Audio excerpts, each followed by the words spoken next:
il y a certaines opportunités de trade que j'ai identifiées déjà pour le début de semaine. Sur l'or également, je suis bullish. Donc, on voit en daily qu'on a clairement une tendance haussière. On a fait un pullback à ce niveau dans l'order block. Dès lors qu'on a atteint l'order block, on a réagi à la hausse. On est venu casser ce high. Donc, on commence à casser des highs, créer des imbalances haussières. On casse des imbalances baissières. Donc, tout ça, ça me donne plutôt une vie bullish. Et donc, là, ce high qui a été cassé m'intéressait. Voilà, c'est un breaker. Donc, c'est comme une résistance qui devient un support. Et on voit qu'on a créé beaucoup de lows juste au-dessus de cette zone. Donc, c'était tout à fait logique qu'on revienne casser tous ces lows pour manipuler. Donc, chercher de la liquidité avant de repartir à la hausse. Donc là encore, c'est une belle possibilité de trade pour la semaine prochaine, c'est de chercher des achats jusqu'à ce qu'on atteigne ce high qui correspond tout simplement à celui-ci. Ce sont les highs qu'on avait atteints le mois de juillet. Et c'est pareil pour le silver, donc l'argent. On voit clairement qu'on fait des plus hauts, le momentum est bullish. On est venu casser ce lot. Voilà, on n'a pas réussi à continuer les impulsions baissières. On voit au contraire qu'on est en train de casser cette imbalance. Et donc moi, j'ai identifié comme objectif ces equal highs que l'on pourrait atteindre cette semaine. Et exactement comme ce qui s'est passé sur l'or, on a cassé ce high, on a créé de la liquidité et on est venu chercher. Donc là, je vois déjà que c'est une prise de liquidité qui a eu lieu à ce niveau-là.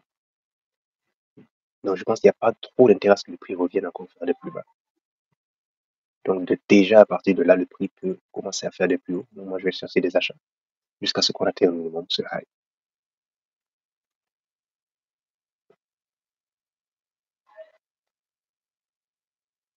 Le haut de 4.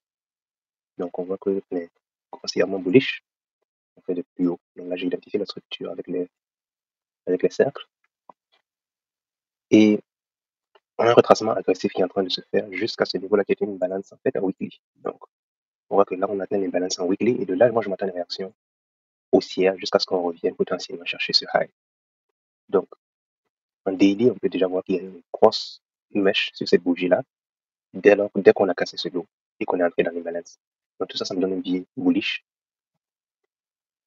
Et on voit déjà qu'en H4 également, on a commencé à faire des plus hauts. Donc là, si je dois identifier la structure en H4, on verra qu'on fait high, low et un nouveau high. Donc, l'idée, c'est de chercher un retracement pour pouvoir entrer le plus bas possible jusqu'à ce qu'on atteigne au minimum ce high. Donc là, on est sur le haut du USD. Et tout comme ce qu'on a vu sur la paire précédente, je m'attends à ce qu'on fasse des plus hauts. Donc c'est exactement le même scénario. On est en train de faire des plus hauts. Voilà, on voit qu'on fait vraiment des plus hauts, des plus hauts. Voilà, donc la structure est vraiment haussière.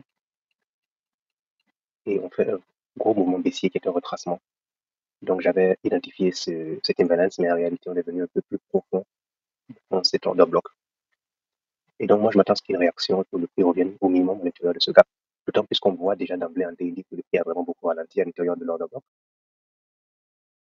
Et donc en H4, on voit que le prix a vraiment du mal à casser ce lot à ce niveau-là.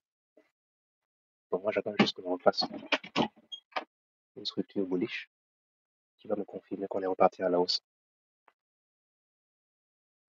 Sur le CHF JPY, je me demande est-ce que c'est pas déjà trop tard parce que on est venu déjà casser ce lot. Donc on voit vraiment qu'on est bearish, on casse le lot. On est venu casser ce lot avec beaucoup de momentum. On a même laissé une imbalance. Donc, on peut voir là cette imbalance en H4 entre cette mèche et celle-ci que j'ai identifiée en vert. Et il y avait une liquidité également juste en dessous du gap. Donc dès que le prix est venu casser ce high et revenir à l'intérieur du range, c'est le moment idéal pour exécuter un trade. Là, ce que je me dis, vu le fait que le prix ne bouge pas beaucoup pour le moment, c'est que je me dis qu'il y a potentiellement toujours une chance qu'on revienne à l'intérieur de l'imbalance avant d'aller chercher les plus bas.